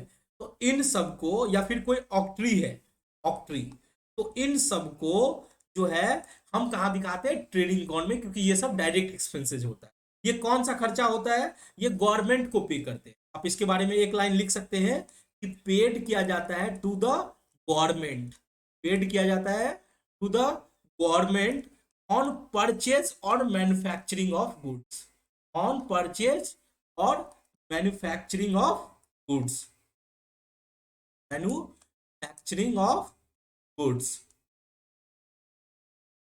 therefore debited to the PNL, therefore debited to the PNL account के डेबिट साइड में, debited to the trading account, not PNL account, debited to the trading. अब जरा समझो इंपोर्ट ड्यूटी क्या होता है। इंपोर्ट ड्यूटी होता है कि जब आप कोई गुड्स इंडिया से बाहर लेके आते हो, तो आपको क्या होता है कि जब इंडिया में लेके आते हो बाहर का गुड्स, तो वहां पे इंपोर्ट ड्यूटी गवर्नमेंट लगाती है, कस्टम ड्यूटी लगाती है। एक्साइज ड्यूटी तो वैसे रिप्लेस हो गया जीएसटी पे, फिर भी आपको क्वेश्चन मिल जाएगा, तो आप कंफ्यूज नहीं होना। मैन्युफैक्चरिंग पर एक्साइज ड्यूटी लगाया जाता था, ठीक है। फिर डॉक ड्यूज आता है कि जब आप गुड्स को आप वहां से लाओगे ना, तो जब आपका जो शिप होगा, शिप से जब वहां पे क्लियरेंस होगा, तो वहां पे कुछ ड्यूज होंगे, कुछ खर्चे होंगे जो आपको चुकाने पड़ेंगे। उसी तरह से ऑक्ट्री होता है कि जब आप सिटी के अंदर लाते हो, तो वहां पे म्युनिसिपल कॉर्पोरेशन के द्वारा आपसे कुछ चार्ज लिया जाता है। बट अब ये सब रिप्लेस हो गया जीएसटी के नाम पे। फिर भी पुराना क्वेश्चन सब है, तो अगर आपको मिलता है, वैसे इंपोर्ट ड्यूटी ये सब तो अभी भी है, इंपोर्ट ड्यूटी, कस्टम ड्यूटी, ये सब क्या होता है? परचेज से रिलेटेड है, क्योंकि परचेज जब करते हो, मैन्युफैक्चरिंग करते हो, तो ये खर्चा होता है। तो इसीलिए हम इसे ट्रेडिंग अकाउंट में दिखाते हैं, क्योंकि ये हमारा डायरेक्ट एक्सपेंसेज है। चलो अब हम लोग बात करते हैं कैटेगरी फोर। कैटेगरी फोर, देखो अभी तक हमने जितनी भी बात करी मेनली परचेज से रिलेटेड करी। सबसे पहले देखो, मैं डायरेक्ट एक्सपेंसेज का बात कर रहा हूं। सबसे पहले तो बात किया कि मजदूरी का, कि फैक्ट्री मजदूरी, प्रोडक्शन वेजेस, डायरेक्ट लेबर, ये सब डायरेक्ट एक्सपेंसेज है। दूसरा हमने बात करी फ्रेट कैरेज, यानी गुड्स को लाने का भाड़ा। तीसरा हमने बात किया कि जब लेके बाहर से लेके आते हैं तो इंपोर्ट ड्यूटी पे करते हैं, कस्टम ड्यूटी, ये सब जो है डायरेक्ट एक्सपेंसेस के अंदर आता है। कुछ एक दो आपको एक्सेप्शन मिला, वो मैंने अलग से लिखा दिया, जैसे सैलरी एंड वेजेज। तो सैलरी एंड वेजेज को हम कहाँ दिखाते हैं? पीएनएल अकाउंट में। दूसरा हमने बात करी कि अगर कोई मजदूरी पे करते हैं एसेट को इंस्टॉल कराने में, तो ये आपका वेजेज डायरेक्ट एक्सपेंसेस नहीं है, ये आप एसेट में जोड़ देते हो, तो यानी ये कैपिटल एक्सपेंडिचर है, ठीक है। उसी तरह से हमने बात करी कि कोई कैरेज आउटवार्ड होता है, कैरेज ऑन सेल होता है, तो इसको हम पीएनएल अकाउंट में, ठीक है। चलो अब हम लोग बात करते हैं कैटेगरी फोर। कैटेगरी फोर क्या होगा डायरेक्ट एक्सपेंसेस का? फैक्ट्री से रिलेटेड खर्चा, फैक्ट्री एक्सपेंसेस, फैक्ट्री एक्सपेंसेस, और दूसरा हो सकता है मैन्युफैक्चरिंग एक्सपेंसेस। एक तो फैक्ट्री का खर्चा, दूसरा मैन्युफैक्चरिंग का खर्चा, मैन्युफैक्चरिंग इसमें पूरा डिटेल में पढ़ाता हूं, जिससे कि आपको कोई भी एक भी पॉइंट में आपको कंफ्यूजन नहीं रहेगा। जब क्वेश्चन करोगे तो सब कुछ आसानी से। अब देखो ट्रेडिंग कौन चाहता, तो मैं 10 से 15 मिनट में एक वीडियो बनाता, ये फॉर्मेट है, ऐसा ऐसा खत्म कर देता। बट मैं डिटेल में पढ़ाता हूँ, थोड़ा सा आपको पेशेंस रखना होगा। अगर एक बार कंप्लीट कर लिए ना, तो आपको सारा कॉन्सेप्ट क्लियर हो जाएगा कि क्या डायरेक्ट एक्सपेंसेस होता है, क्या क्या आता है, क्या क्या नहीं आता है। ठीक है, तो चलो अब बात कर लेते हैं सबसे पहले फैक्ट्री के खर्चे, फैक्ट्री एक्सपेंसेस। फैक्ट्री एक्सपेंसेस, तो फैक्ट्री एक्सपेंसेस में क्या होगा, फैक्ट्री का रेंट, फैक्ट्री का रेंट, रेट्स एंड टैक्स। अगर कोई फैक्ट्री है उसका रेंट, रेट्स एंड टैक्स भर रहे हैं। ठीक है, फैक्ट्री का इलेक्ट्रिसिटी, फैक्ट्री इलेक्ट्रिसिटी, फैक्ट्री तो बिना बिजली का चलेगा नहीं, फैक्ट्री का इलेक्ट्रिसिटी। ठीक है, फैक्ट्री का अगर आपने इंश्योरेंस करा के रखा है, फैक्ट्री का इंश्योरेंस, फैक्ट्री का इंश्योरेंस हो गया। फैक्ट्री का रिपेयर कराना है, बिल्डिंग का रिपेयर कराना है, वो भी फैक्ट्री के एक्सपेंसेस में आएगा, फैक्ट्री रिपेयर्स, फैक्ट्री इंश्योरेंस। ठीक है, तो इसी तरह से और भी होता है, जैसे कोई सैलरी दे रहे हैं फैक्ट्री स्टाफ का। अब वैसे तो बच्चे कंफ्यूज हो जाएंगे, सर सैलरी, सैलरी का मतलब तो पीएनएल में दिखाना चाहिए। लेकिन अगर सैलरी दे रहे हैं फैक्ट्री के स्टाफ को, सैलरी दे रहे हैं फैक्ट्री के स्टाफ को, तो वो भी डायरेक्ट एक्सपेंसेस। आपका क्लियर होना चाहिए, रट्टाफिकेशन नहीं होना चाहिए। आपका जो मैन्युफैक्चरिंग से रिलेटेड खर्चा है वो आपका डायरेक्ट एक्सपेंसेस है। ठीक है, अगर फैक्ट्री एक्सपेंसेस बोल दिया, दूसरा मैं बात कर लेता हूँ मैन्युफैक्चरिंग एक्सपेंसेस। मैन्युफैक्चरिंग एक्सपेंसेस के अंदर क्या आएगा, अगर किसी को किसी भी गुड्स का मैन्युफैक्चरिंग करते हैं तो क्या आता है, सर गैस लगता है, फ्यूल लगता है, वाटर लगता है, गैस फ्यूल वाटर, कोयला, कोल लगता है, कोई केमिकल होगा तो वो केमिकल लग सकता है, एटसेट्रा। और भी बहुत कुछ लग सकते हैं, बट एटसेट्रा इतना काफी है आपको समझने के लिए कि ये होते हैं मैन्युफैक्चरिंग से रिलेटेड एक्सपेंसेस। ठीक है, चलो अब बात कर लेते हैं कैटेगरी 5 की। इसकी बात करते हैं कैटेगरी 5 की। इसको बोलते हैं packing charges, packing charges, packing charges for finish product. अगर किसी एसेट को, किसी गुड्स को फिनिश प्रोडक्ट तक बनाने के लिए जो चार्ज लगता है, ठीक है, उसको वो भी आपका डायरेक्ट एक्सपेंसेस होता है। बट आपको यहाँ पे एक बात ध्यान रखना पड़ेगा, यहाँ पे मैं एक नोट लिखा देता हूँ कि कोई कोई पैकिंग किया जाता है एडवर्टीजमेंट के पर्पज से, फैंसी पैकिंग होता है। एक तो देखो नॉर्मल पैकिंग की, ये पैकिंग तो करना ही पड़ेगा कस्टमर तक पहुंचाने के लिए। लेकिन अगर कोई फैंसी पैकिंग है, बहुत ही ललचाने के लिए, एडवर्टीजमेंट के लिए अगर होता है, fancy packing for advertisement, main purpose है इस पैकिंग का एडवर्टीजमेंट करना, तो उस केस में ये चार्ज होता है पीएनएल अकाउंट में। ये कहा जाता है पीएनएल अकाउंट। तो देखो मैं इस तरह से समझा रहा हूं कि आपको ना प्रैक्टिकल अप्रोच से समझ में आएगा। देखो पैकिंग चार्ज, नॉर्मली अगर पैकिंग चार्ज है कोई फिनिश प्रोडक्ट तक बनाने, मान के चलो एक बात बोलते हैं, एक बिस्किट का डब्बा है, ठीक है, तो बिस्कुट तो वैसे अलग से आपको एक छोटा सा पैकेजिंग तो करना पड़ेगा।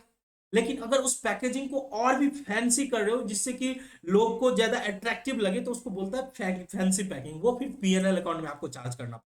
क्यों, क्योंकि वो आप बेचने के लिए कर रहे हो। फिनिश गुड्स को बनाने तक का खर्चा डायरेक्ट एक्सपेंसेस, उससे आगे का खर्चा इनडायरेक्ट एक्सपेंसेस। ठीक है, अब लास्ट है डायरेक्ट एक्सपेंसेस का कैटेगरी, कैटेगरी 6। कैटेगरी 6 एक होता है स्टोर्स कंज्यूम्ड। क्या होता है, स्टोर कंज्यूम्ड, ये भी डायरेक्ट एक्सपेंसेस ही है। स्टोर कंज्यूम्ड भी क्या है, एक डायरेक्ट एक्सपेंसेस है। डायरेक्ट एक्सपेंसेस यानी ट्रेडिंग अकाउंट में ही जाएगा। ठीक है, अब ये क्या होता है, ये होता है spare parts of raw material. क्या होता है, स्टोर कंज्यूम होता है स्पेयर पार्ट्स, स्पेयर पार्ट्स। ठीक है, आप इसको रॉ मटेरियल के रूप में आप इसको बोल सकते हो। तो आपको स्टोर कंज्यूम्ड अगर निकालना होगा तो कैसे निकालोगे, तो स्टोर कंज्यूम निकालने का फॉर्मूला मैं आपको बता देता हूं। स्टोर्स कंज्यूम्ड कैसे निकाला जाएगा, स्टोर कंज्यूम बराबर आपको देखना है कि ओपनिंग स्टॉक कितना है, ओपनिंग स्टॉक कितना है स्टोर्स का। फिर आपको क्या करना है, परचेज, जितना भी आपने परचेज कर रखे हैं स्टोर्स का उसको भी जोड़ देना, परचेज ऑफ स्टोर्स, और फिर माइनस कर दोगे क्लोजिंग स्टॉक ऑफ स्टोर्स। ठीक है, उससे आपका क्या हो जाएगा, स्टोर्स कंज्यूम्ड निकल जाएगा, क्लोजिंग स्टॉक ऑफ स्टोर्स। ठीक है, तो ये होता है स्टोर्स। तो आपको स्टोर कंज्यूम निकाल के उसको डायरेक्ट एक्सपेंसेस के रूप में उसको लेना है, उसको क्या ट्रीट करना है, डायरेक्ट एक्सपेंसेस ट्रीट करना है। तो ये हमने बात करी किसकी ये हमने बात करी डायरेक्ट एक्सपेंसेस, तो देखो ये सारे कैटेगरी होते हैं डायरेक्ट एक्सपेंसेस को, ये आपको समझना है। एक तो मजदूरी वाला कैटेगरी, जो भी वेजेज है, दूसरा फ्रेट कैरेज वगैरह, तीसरा होता है इंपोर्ट ड्यूटी कस्टम ड्यूटी, चौथा फैक्ट्री रेंट फैक्ट्री का एक्सपेंसेस मैन्युफैक्चरिंग का एक्सपेंसेस, पांचवा पैकेजिंग चार्ज, और छठा स्टोर कंज्यूम। तो ये आपका दिमाग में क्लियर होना चाहिए कि डायरेक्ट एक्सपेंसेस कितने टाइप के हो सकते हैं। चलो, तो हमने ट्रेडिंग अकाउंट के डेबिट साइड की बात कर ली, हमने ओपनिंग स्टॉक समझ लिया, हमने परचेज समझ लिया, हमने डायरेक्ट एक्सपेंसेस समझ लिया। अब बात करते हैं credit side of trading account. Credit side of trading account, तो फटाफट आप नेक्स्ट पेज में हेडिंग डालो, आइटम नंबर बी, यानी ए में हमने debit side of trading account के बारे में बात की। अब हम लोग बात कर रहे हैं item appearing in the credit side of trading account. तो क्रेडिट साइड में अपियर कर रहा है item appearing on the credit side of trading account, credit side of trading। इसमें सबसे पहला बात आएगा किसका सर? सेल्स का। सबसे पहली बात क्या आएगी? सेल्स की। तो सेल्स और सेल्स रिटर्न दोनों की बात हम यहां पे कर लेते हैं, सेल्स और सेल्स रिटर्न। तो सबसे पहली बात, तो सेल्स के अंदर क्या इंक्लूड होगा? दोनों सेल इंक्लूड होगा, कैश सेल और क्रेडिट सेल। ये बात लिख लो, sales include both cash and credit sale. Sale के अंदर कैश और क्रेडिट सेल दोनों इंक्लूड होगा। दूसरा पॉइंट, सेल्स रिटर्न जो होगा वो सेल्स में से घटा लिया जाएगा। Sales return are deducted from sales. Sales return are deducted from sales. ठीक है, चलो अब हमारा दूसरा पॉइंट है किस? Closing stock. यानी क्रेडिट साइड में तो एक सेल्स और सेल्स रिटर्न को दिखाते हैं, दूसरा क्या दिखाते हैं? Closing stock. अब इसको थोड़ा सा ध्यान से सुनना। क्लोजिंग स्टॉक, सबसे पहले तो हम बात कर लेते हैं क्लोजिंग स्टॉक क्या होता है। तो वो गुड्स जो बिका नहीं रहता है, goods remains unsold, goods remains unsold, वो भी at the end of the year. Goods remain unsold at the end of the year, at the end of the accounting year, at the end of the accounting year. तो जो accounting year के अंत में जो goods जो बिका नहीं रहता है, जो बचा हुआ रहता है, उसको हम लोग बोलते हैं क्लोजिंग स्टॉक। ठीक है, अब बात कर लेते हैं कि क्लोजिंग स्टॉक के अंदर क्या सब आता है। क्लोजिंग स्टॉक इंक्लूड्स,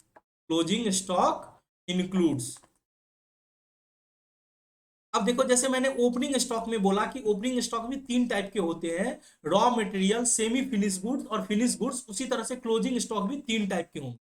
एक तो closing stock of raw material, raw material मतलब कच्चा, जो आपका फिनिश गुड्स के लिए जो आप यूज करते हो मटेरियल, उसको रॉ मटेरियल बोला जाता है। दूसरा हो सकता है closing stock of semi finish goods.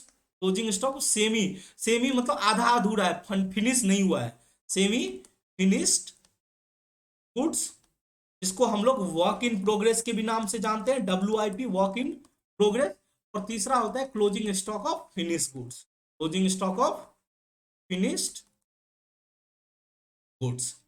तो ये होता है 3 टाइप के स्टॉक जो क्लोजिंग स्टॉक के अंदर। ठीक है, अब बात कर लेते हैं वैल्यूएशन की। क्लोजिंग स्टॉक कैसे दिखाते हैं, कैसे वैल्यू करते हैं? तो क्लोजिंग स्टॉक को जो वैल्यू किया जाता है वो होता है क्लोजिंग स्टॉक इज वैल्यूड, ये थोड़ा सा ध्यान से सुनना, वैल्यूड एट कॉस्ट प्राइस और मार्केट प्राइस। यानी हम कितना में उसको, हमारा कॉस्ट बनाने का, जो उस स्टॉक का बनाने का प्राइस क्या था, और मार्केट में हम उसको कितना में बेच सकते हैं। कॉस्ट प्राइस और market price, which ever is lower, जो कम हो उस पर वैल्यू, एवर इज लोअर, यानी कॉस्ट और मार्केट जो दोनों में से कम हो उस पर लोअर करते हैं। ये बोलता है AS2। आगे चल के पढ़ोगे, AS2 बोलता है कि क्लोजिंग स्टॉक को जो वैल्यू करना है वो कॉस्ट प्राइस और मार्केट प्राइस जो दोनों में से कम हो उस पर वैल्यू। ठीक है, चलो अब हम लास्ट में बात करते हैं treatment of closing stock. Closing stock को कैसे ट्रीट करोगे? देखो ये ओपनिंग स्टॉक जैसा सिंपल नहीं है, इसको समझना पड़ेगा कि कैसे क्लोजिंग स्टॉक को ट्रीट करोगे। Treatment of closing stock in final account, final account. Closing stock का ट्रीटमेंट थोड़ा सा आंख कान खोल के यहाँ पे सुनो, नहीं तो जिंदगी भर आपको ये कंफ्यूजन हमेशा रहेगा कि सर क्लोजिंग स्टॉक को ट्रेडिंग अकाउंट में कभी दिखाते हैं, कभी क्यों नहीं दिखाते हैं, इसको बैलेंस शीट में हमेशा दिखाते हैं बट कभी कभी ट्रेडिंग अकाउंट में नहीं दिखाते, तो क्यों दिखाते हैं, ये सब सारा कंफ्यूजन यहाँ पे दूर हो जाएगा। ठीक है, हम जो क्लोजिंग स्टॉक का ट्रीटमेंट है उसको दो केस में बांट के सीखेंगे। ठीक है, दो अलग अलग केस में बांट के सीखने वाले हैं। एक तो केस होगा केस ए, दूसरा केस होगा केस बी। पहला केस क्या होगा कि closing stock is not given in trial balance. पहला केस क्या हो सकता है, closing stock is not given in trial balance. Closing stock is not given in trial balance. ठीक है, ये फर्स्ट केस है।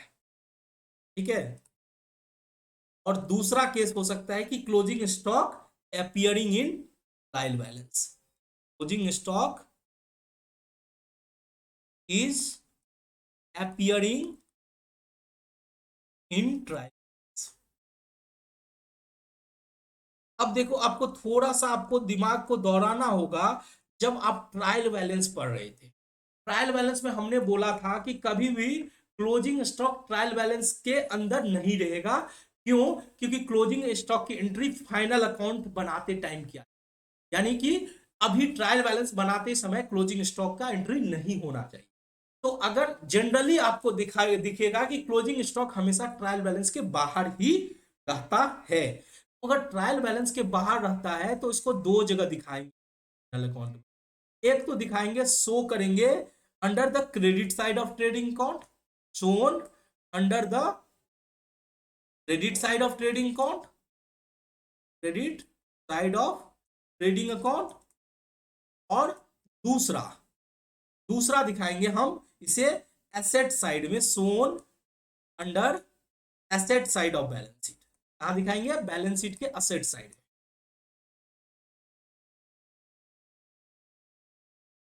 अब देखो, ये चीज आपको समझना पड़ेगा। अगर एंट्री नहीं हुआ रहता क्लोजिंग स्टॉक का, तो उसको हम दो जगह दिखाते हैं। क्यों? क्योंकि क्लोजिंग स्टॉक का एंट्री करते हैं ट्रेडिंग अकाउंट में, तब जाके वो बैलेंस शीट में जाता है। ठीक है, एंट्री करते हैं क्लोजिंग स्टॉक का, इसके लिए एंट्री करते हैं closing stock account debit to trading account, जो अभी जाके देखेंगे। तो अगर मान के चलो एंट्री पहले से करके रखा है अकाउंटेंट, इसका मतलब वो ट्रेडिंग अकाउंट में उसका इंपैक्ट पहले से गया है, तो फिर दोबारा उसको हम ट्रेडिंग अकाउंट में नहीं दिखाएंगे। इस केस में हम सीधे केवल बैलेंस शीट के एसेट साइड में दिखाएंगे, ट्रेडिंग अकाउंट के अंदर वापस दोबारा नहीं दिखाएंगे अगर ट्रायल बैलेंस में पहले से अवेलेबल है तो। सोन ओनली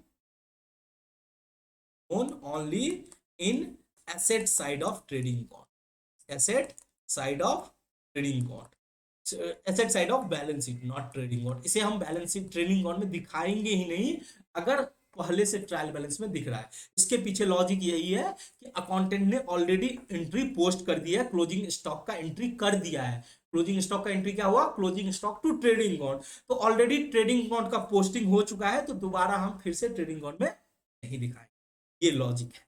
ठीक है, चलो, तो अब हमने बात कर ली ट्रेडिंग अकाउंट के दोनों साइड, यानी हमने पूरा अच्छे से डिटेल में समझ लिया कि ओपनिंग स्टॉक क्या होता है, परचेज क्या होता है, डायरेक्ट एक्सपेंसेस क्या होता है, सेल्स क्या होता है, क्लोजिंग स्टॉक, सब कुछ सीख लिए। यानी ट्रेडिंग अकाउंट का फॉर्मेट का सारा पार्ट हम लोग समझ लिए।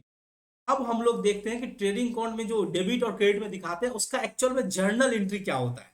यानी हम लोग बात कर रहे हैं journal entry for trading account. लोग क्या बात कर रहे हैं? Trading account. तो देखो, सबसे पहले तो डेबिट साइड में क्या एंट्री होगा और दूसरा क्रेडिट साइड में क्या एंट्री होगा। तो डेबिट साइड के लिए क्या एंट्री करते हैं सर? डेबिट साइड के लिए हम डेबिट साइड में लिखते हैं, ट्रेडिंग अकाउंट के डेबिट साइड में लिखते हैं ओपनिंग स्टॉक, हम लिखते हैं परचेज, माइनस करते हैं परचेज रिटर्न। तो माइनस का मतलब हुआ कि वो क्रेडिट साइड में एक्चुअल में दिख रहा है। तो हम डेबिट साइड में क्या एंट्री करेंगे? ट्रेडिंग अकाउंट के डेबिट साइड में हम लोग कर रहे हैं, तो ट्रेडिंग अकाउंट डेबिट कर, ट्रेडिंग अकाउंट डेबिट कर रहे हैं। और क्या डेबिट साइड में लिखेंगे सर? हम लोग ओपनिंग स्टॉक लिखते हैं, ओपनिंग स्टॉक लिखते हैं। हम लोग परचेज लिखते हैं डेबिट साइड में। हम लोग डायरेक्ट एक्सपेंसेस सारा का सारा जो फैक्ट्री से रिलेटेड खर्चा है, वेजेज है, ये सब हम लिखते हैं डायरेक्ट एक्सपेंसेस। ये हो गया, और तो कुछ नहीं। हाँ, डेबिट साइड में हम इतना ही लिखते हैं, बट सर क्रेडिट साइड में से सेल्स रिटर्न माइनस कर देते हैं। माइनस करने का मतलब वो क्रेडिट साइड में माइनस हो रहा है, इसका मतलब वो डेबिट साइड में दिख रहा है। तो ये चीज आपको थोड़ा सा समझना पड़ेगा कि हम एंट्री करते समय सेल्स रिटर्न को हम बोलेंगे कि trading on debit to sales return. ये चीज आप सोचना पड़ेगा। अब सर सेल्स रिटर्न हम लोग क्रेडिट साइड में माइनस करते हैं, माइनस का मतलब हुआ कि क्रेडिट में माइनस करें, इसका मतलब हम डेबिट साइड में दिखा, इसीलिए हम ये किए। ठीक है, अब चलो बात कर लेते हैं कि क्रेडिट साइड का एंट्री क्या होगा। क्रेडिट साइड का क्या एंट्री होगा? तो क्रेडिट साइड का एंट्री होगा, क्योंकि क्रेडिट हो रहा है ट्रेडिंग अकाउंट, तो सब क्या हो रहा है, सबसे पहले तो क्लोजिंग स्टॉक, दूसरा सेल्स क्लोजिंग स्टॉक अकाउंट, दूसरा सेल्स अकाउंट, और सर तीसरा आप परचेज में से परचेज रिटर्न माइनस कर रहे थे, तो परचेज रिटर्न माइनस हो रहा था डेबिट साइड में, मतलब ये क्रेडिट से बिलोंग करता है, इसीलिए वो परचेज रिटर्न को भी डेबिट करना, परचेज रिटर्न अकाउंट। ठीक है, उसके बाद हम लोग क्या करेंगे, सर ये ट्रेडिंग अकाउंट का है तो टू ट्रेडिंग अकाउंट, ट्रेडिंग को क्रेडिट साइड में टू ट्रेडिंग।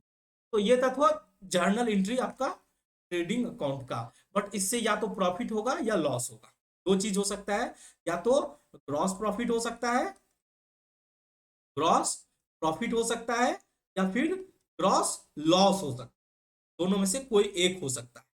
ठीक है, ग्रॉस प्रॉफिट और ग्रॉस लॉस, तो हम बीच में एक लकीर खींच देते हैं। ठीक है, अब अगर प्रॉफिट होगा तो क्या एंट्री होगा, प्रॉफिट किस साइड रहेगा, सर क्रेडिट साइड ज्यादा होगा, उसका मतलब डेबिट साइड में प्रॉफिट होगा, तो डेबिट साइड में प्रॉफिट होगा, तो इसके लिए हम ट्रेडिंग अकाउंट को डेबिट करें। क्या करेंगे, ट्रेडिंग अकाउंट को डेबिट करें, और ये प्रॉफिट को हम पीएनएल अकाउंट में ले जाएंगे, तो ट्रेडिंग टू पीएनएल बोलेंगे कि हम ग्रॉस प्रॉफिट को ट्रांसफर कर रहे हैं, being gross profit, being gross profit transferred to PNL account. Gross profit क्या किए, पीएनएल अकाउंट में ट्रांसफर कर दिए। ठीक है, अब उसी तरह से बात कर रहे हैं ग्रॉस लॉस की। अगर लॉस होगा तो क्या एंट्री होगा, तो लॉस तो कहां जाएगा, सर डेबिट साइड ज्यादा है, इसका मतलब क्रेडिट साइड में लॉस होगा, यानी कि पीएनएल अकाउंट डेबिट होगा to trading account, PNL account debit होगा टू ट्रेडिंग अकाउंट। क्या होगा नरेशन, लॉस को ट्रांसफर करेंगे पीएनएल अकाउंट में, being gross loss transfer to trading account, transfer to PNL account, ट्रेडिंग से पीएनएल में हम ट्रांसफर। ये था जर्नल एंट्री ट्रेडिंग अकाउंट के लिए। तीन जर्नल एंट्री करेंगे, एक तो डेबिट साइड के लिए ट्रेडिंग अकाउंट का, दूसरा क्रेडिट साइड के लिए, और तीसरा प्रॉफिट होगा या फिर लॉस होगा उसका एंट्री करेंगे। चलो अब हम लोग लास्ट पॉइंट कवर कर रहे हैं आज का क्लास के लिए, इसके बाद ट्रेडिंग अकाउंट खत्म हो जाएगा। अब हम लोग बात करने वाले हैं कि कुछ फॉर्मूलाज होते हैं, फॉर्मूलाज जो यूज होते हैं, ठीक है, यूज होते हैं from trading account. Trading account से कुछ फॉर्मूलाज को निकाला गया है, जो कभी कभी आपको उस पर ऑब्जेक्टिव क्वेश्चन या किसी भी तरह का अलग अलग टाइप के क्वेश्चन बनाए जा सकते हैं। जैसे आपको कभी आपको बोल दिया जाएगा नेट परचेज निकालो, तो ऐसे तो आप नेट परचेज निकालना मैंने आपको ऑलरेडी बता दिया हूं कि नेट परचेज क्या होता है। नेट परचेज होता है कि आपको परचेज में से क्या करना होगा, सारे रिटर्न, मैंने परचेज रिटर्न हो बोला था, हमने बोला था कि अगर मान के चलो ड्रॉविंग कर लेता है, हमने बोला था चैरिटी कर लेते हैं गुड्स का, तो सब कुछ माइनस करना है। बट नेट परचेज में से मैं बता दूं, परचेज में से आप परचेज रिटर्न को माइनस करोगे तो आपका नेट परचेज आ जाएगा। अगर ड्रॉविंग वगैरह रहेगा गुड से रिलेटेड, वो सब भी माइनस करेगा, वो मैंने ऑलरेडी सिखा रखा है, बट ये फॉर्मूला बहुत फेमस है इसीलिए मैंने बता दिया। उसी तरह से अगर बात करें सेल्स की, नेट सेल्स की, तो नेट सेल्स भी उसी तरह से निकलता है, सेल्स में से सेल्स रिटर्न माइनस हो जाता है, सेल्स में से सेल्स रिटर्न क्या हो जाता है, माइनस हो जाता है। फिर बात करते हैं एडजस्टेड परचेज की, इसकी फॉर्मूला मैं ऑलरेडी बता के रखा हूं, सब कुछ मैं ऑलरेडी बता दिया हूं, बस मैंने आपको लास्ट में बता दिया एक जगह कि सारा फॉर्मूला आपको एक जगह आपको मिल जाएगा। मैंने क्या बताया था, opening stock plus purchase minus closing stock, तो ये हो जाता है एडजस्टेड परचेज। और उसके बाद आखिरी, ये सबसे इंपॉर्टेंट है, इसी के लिए मैं सारा फॉर्मूला लिखाया हूं, कॉस्ट ऑफ गुड्स सोल्ड। ये बहुत ही फेमस है, आपको इसको हमेशा दिमाग में रखना होगा। कॉस्ट ऑफ गुड सोल्ड, यानी आपके फिनिश प्रोडक्ट का कितना कॉस्ट होगा। तो इसका फॉर्मूला है, इसको हम लोग डिटेल में बाद में इसको डिराइव करेंगे, अभी फिलहाल लिख लो। फॉर्मूला है opening stock plus purchase plus purchase plus direct expenses, opening stock plus purchase plus direct expenses minus closing stock. यानी आप बोल सकते हो कि एडजस्टेड परचेज में अगर डायरेक्ट एक्सपेंसेस को जोड़ देंगे तो वो हमारा कॉस्ट ऑफ गुड सोल्ड बन जाएगा। इसका एक और फॉर्मूला है जिसको आप लिख सकते हो, सेल्स में से अगर ग्रॉस प्रॉफिट निकाल दिए, सेल्स में से ग्रॉस प्रॉफिट माइनस कर दिए तो फिर वो क्या हो जाएगा, कॉस्ट ऑफ गुड सोल्ड हो जाएगा। या अगर लॉस है तो ग्रॉस लॉस को जोड़ दो, सेल्स प्लस ग्रॉस लॉस, तो ये बन जाएगा आपका कॉस्ट ऑफ गुड सोल्ड। ठीक है, इसके बाद आखिरी ग्रॉस प्रॉफिट। ग्रॉस प्रॉफिट कैसे निकलेगा, तो ग्रॉस प्रॉफिट निकलेगा अगर हमारा सेल्स, नेट सेल्स अगर कॉस्ट ऑफ गुड सोल्ड से ज्यादा है तो हमारे लिए ग्रॉस प्रॉफिट। और ग्रॉस लॉस कैसे निकलेगा, ग्रॉस लॉस कैसे निकलेगा, तो कॉस्ट ऑफ गुड सोल्ड में अगर हमारा कॉस्ट ऑफ गुड सोल्ड ही ज्यादा हो गया नेट सेल से तो हमारा क्या बन जाएगा, ग्रॉस लॉस। तो ये था सारा फॉर्मूला, यहां पे हो जाता है हम लोग का क्लास कंप्लीट। चलो बच्चों, तो हमने ट्रेडिंग अकाउंट का सब कुछ आज कवर कर लिया। मैं चाहता था कि क्लास थोड़ा मतलब लेंथ कम रहे, बट मैंने अपने तरफ से जितना हो सका मैंने कम समय में ज्यादा से ज्यादा पढ़ाने की कोशिश की है। देखो मैं कुछ भी टॉपिक मिस नहीं करना चाहता था, ठीक है। अगर मैं चाहता तो जस्ट फॉर्मेट बता के मैंने क्वेश्चन करा देता, बट मेन तो फोकस करना है, बच्चे को सिखाना है डायरेक्ट एक्सपेंसेस क्या होता है, क्लोजिंग स्टॉक क्या होता है, ओपनिंग स्टॉक क्या होता है। अब देखो क्वेश्चन तो 2-4 प्रैक्टिस करोगे आप बनाना सीख जाओगे, लेकिन उसके अंदर का कॉन्सेप्चुअल चीज के लिए थोड़ा समय आपको भी देना पड़ेगा और मुझे भी देना पड़ेगा। तो मैंने बहुत मेहनत करके इसको बहुत ही अलग अलग पार्ट में वीडियो बना के मैंने इसको कंबाइंड किया है। आप लोग मुझे फटाफट बताना वीडियो देखने के बाद कि आपको वीडियो कैसा लगा। बिलीव आप नहीं करोगे, एक वीडियो बनाने में मुझे कम से कम 3 से 4 घंटे की मेहनत लगते हैं। और सोचो कि एज अ एक्सपीरियंस प्रोफेशनल, जो कि मैं जॉब भी करता हूं, जो कि मैं ऑलरेडी आप लोग को बता रखा हूं, मैं अभी बहुत ही बिजी टाइम में रहता हूं, फिर भी मैं आप लोग के लिए समय निकाल के वीडियो बनाता हूं, जो कि मेरे लिए बहुत बड़ी बात है, वो भी फ्री ऑफ कॉस्ट। मैं आपसे ऐसा कुछ उम्मीद नहीं रखता हूं कि आप मुझे कुछ पैसा दोगे, सब कुछ फ्री रहता है और मुझे इसमें अच्छा लगता है, मुझे पढ़ाना अच्छा लगता है, इसीलिए मैं पढ़ा। बस आप लोग से बस इतना ही रिक्वेस्ट है कि अगर आप लोग को अच्छा लगता हो तो वीडियो को जरूर लाइक कर देना, और अगर जो कुछ भी सीखते हैं तो जरूर कमेंट्स करके बताना। अगर कोई बच्चा कमेंट्स करता है कि सर हमने आपकी क्लास से ये सीखा, तो मुझे बहुत खुशी मिलती है और मुझे और भी ज्यादा मोटिवेशन मिलता है इस तरह के वीडियो बनाने के लिए। और अगर आप तो कोई दोस्त मिलते हैं वैसे जो कॉमर्स से बिलोंग करते हैं तो आप उनको मेरा वीडियो शेयर करते हो। मैं बहुत ही क्लास 11-12 के अलावा भी अदर फाइनेंस से रिलेटेड इंफॉर्मेटिव वीडियो बनाता हूं। तो आई होप आप लोग को आज का वीडियो जरूर अच्छा लगा होगा। मिलते हैं नेक्स्ट वीडियो में, तब तक के लिए जय हिंद।